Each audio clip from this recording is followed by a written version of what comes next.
Hello दोस्तों, मैं एक बार फिर से आप सभी का मेरे YouTube channel D study centre पर तहे दिल से स्वागत करता हूं। दोस्तों, ये अपना कक्षा 12 की फिजिक्स का अध्याय नंबर 1 विद्युत आवेश तथा क्षेत्र का लेक्चर नंबर 14 और पिछले 13 लेक्चरों का वीडियो आपको मेरे चैनल पर प्ले लिस्ट में मिल जाएगा, तो वहाँ पर जाकर आप वो वीडियो देख सकते हैं। और आज किस लेक्चर में हम पढ़ेंगे विद्युत द्विध्रुव के बारे में।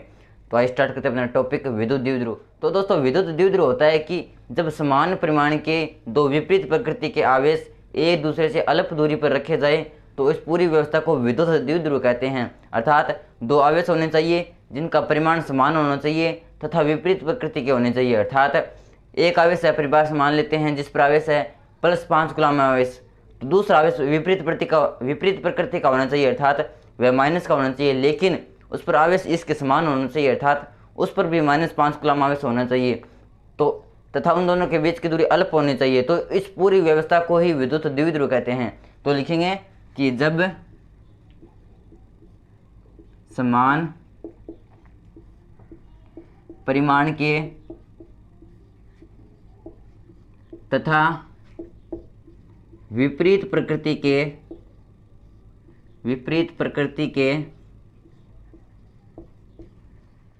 दो आवेश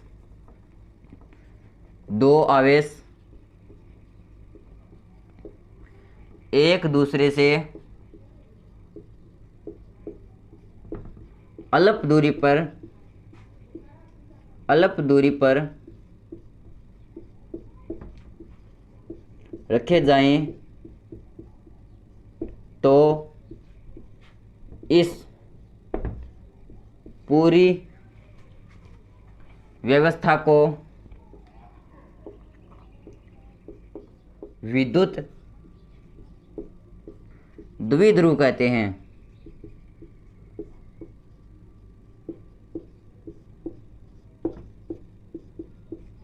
अर्थात जब समान परिमाण के दो विपरीत प्रकृति के आवेश एक दूसरे से अल्प दूरी पर रखे जाए तो इस पूरी व्यवस्था को विद्युत द्विध्रुव कहते हैं। जैसे मान लेते हैं ये अपने पास एक +q आवेश, अब इसकी विपरीत प्रकृति का एक आवेश लेते हैं माइनस आवेश, और इस पर अगर 5 कूलम आवेश है तो इस पर भी 5 कूलम आवेश होना चाहिए। अर्थात जब समान परिमाण के इन दोनों पर परिमाण समान है, विपरीत प्रकृति के दोनों की प्रकृति विपरीत है, दो आवेश है एक दूसरे से अल्प दूरी पर रखे जाएं तो इन दोनों के बीच की दूरी है अल्प, और सामान्यतः हम विद्युत द्विध्रुव की दूरी मानते हैं 2a। तो इन दोनों के बीच की दूरी है 2a। तो इस पूरी व्यवस्था को विद्युत द्विध्रुव कहते हैं। ये है अपना विद्युत द्विध्रुव।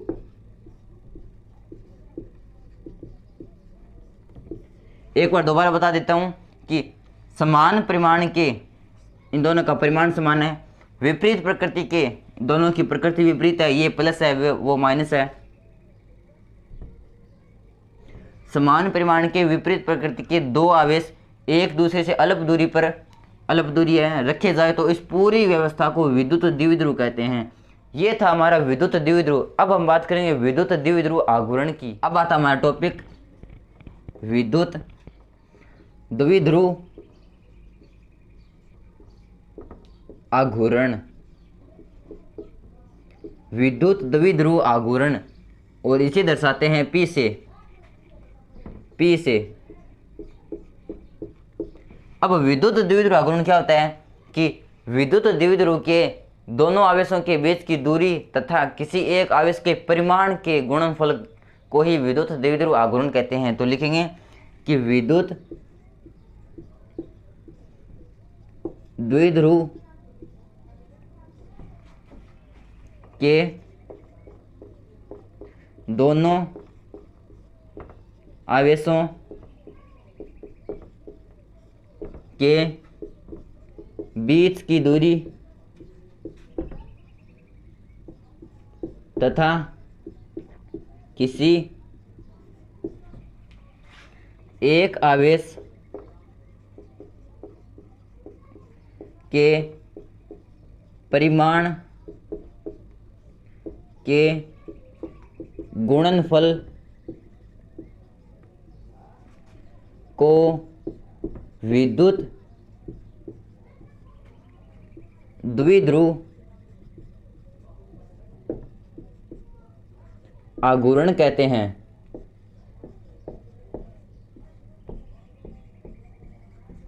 तो विद्युत द्विध्रुव के दोनों आवेशों के बीच की दूरी यानी 2a तथा किसी एक आवेश के परिमाण की, यहाँ पर परिमाण की बात हो रही है, दिशा साथ में नहीं है। परिमाण का मतलब इतना ही होता है कि 5 कूलम आवेश है या 6 कूलम आवेश है, दिशा की कोई जिक्र नहीं होता। तो विद्युत द्विध्रुव के दोनों आवेशों के बीच की दूरी तथा किसी एक आवेश के परिमाण के गुणनफल को ही विद्युत द्विध्रुव आघूर्ण कहते हैं। तो लिखेंगे अतः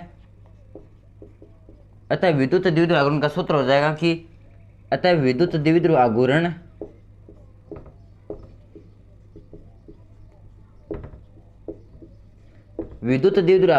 यानी P, तो विद्युत द्विध्रुव आघूर्ण हो जाएगा दोनों आवेशों के बीच की दूरी यानी 2a इंटू किसी एक आवेश के परिमाण यानी Q, क्योंकि इनका परिमाण तो Q ही है, तो इन दोनों के गुणनफल को ही विद्युत द्विध्रुव आघूर्ण P कहते हैं।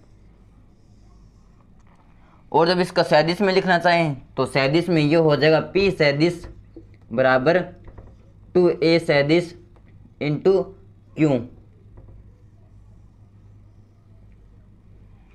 और विद्युत द्विध्रुव आघूर्ण की दिशा माइनस आवेश से प्लस आवेश की ओर होती है, ये ध्यान रखने की बात है। तो लिखेंगे विद्युत द्विध्रुव आघूर्ण की दिशा ऋणात्मक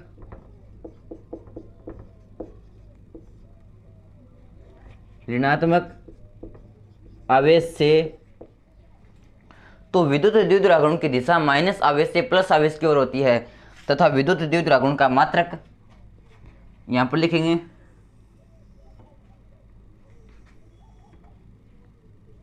विद्युत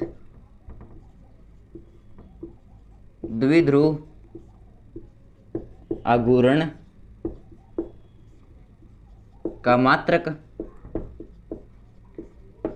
तो मात्रक हो जाएगा इसका ये अपनी दूरी, तो दूरी का मात्रक होता है मीटर इंटू, और ये अपना आवेश, तो आवेश का मात्रक होता है कूलाम, तो इसका मात्रक होता है मीटर इंटू कूलाम। तो विद्युत द्विध्रुव आघूर्ण का मात्रक होता है मीटर इंटू कूलाम तथा इसकी दिशा ऋणात्मक आवेश से धनात्मक आवेश की ओर होती है। तो इसका यह था हमारा टॉपिक विद्युत द्विध्रुव तथा विद्युत द्विध्रुव आघूर्ण। और अगली क्लास में हम पढ़ेंगे विद्युत द्विध्रुव के कारण विद्युत क्षेत्र की तीव्रता, इसके विद्युत द्विध्रुव के अक्ष पर विद्युत क्षेत्र की तीव्रता तथा विद्युत द्विध्रुव के निरक्ष पर विद्युत क्षेत्र की तीव्रता। तो अगली क्लास बहुत ही इंपॉर्टेंट होने वाली है, क्योंकि ये दोनों के दोनों टॉपिक बहुत इंपॉर्टेंट है। तो दोस्तों वीडियो कैसा लगा प्लीज़ कमेंट करके दो बताना, और अगर वीडियो अच्छा लगा तो प्लीज़ वीडियो को लाइक करना और चैनल को सब्सक्राइब करना। धन्यवाद।